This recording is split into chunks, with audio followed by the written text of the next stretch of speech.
ঈসা নবী বলে, আল্লাহ এ কেমন নবী বানাইলা, এ কেমন বন্ধু বানাইলা, তোমার ওই বন্ধুর কিছু গুণগান আমাকে গিয়ে শুনিয়ে দাও। সুবহানাল্লাহ। আল্লাহ তাআলা নবীর শান বলতে শুরু করলেন। আল্লাহ হলেন বক্তা, ঈসা নবী শ্রোতা, আলোচ্য বিষয় যিকরে মুস্তাফা। সুবহানাল্লাহ। আল্লাহ বলেন, লাউলা মুহাম্মাদু মা খালাকতু আদম।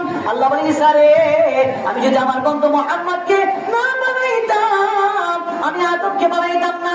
লাউলা মুহাম্মাদু মা খালাকতুল জান্নাতা ওয়ালান নার।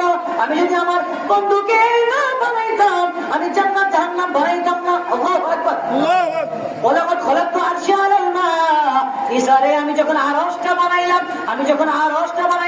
আমি আরশটা পানির উপরে রেখে দিলাম। আল্লাহু আকবার। আমার আরশটা নাচানাচি শুরু করে দিল, কম্পন শুরু করে দিল, হেলাহেলি শুরু করে দিল। আমি আল্লাহর আর বুঝতে বাকি রইল না। ফাকাতাবতু আলা সাকিল আরশি। সবাই আমার সাথে পড়েন, লা ইলাহা ইল্লাল্লাহু মুহাম্মাদুর রাসূলুল্লাহ। আমি আরশের পায়ায় আরশের খুঁড়িতে আমি আল্লাহ নামের পাশে আমার বন্ধুর নাম যখন লিখে দিলাম রে, চিরদিনের জন্য আসে নাচানাচি আর কম্পন বন্ধ হয়ে যায়। আল্লাহু আকবার।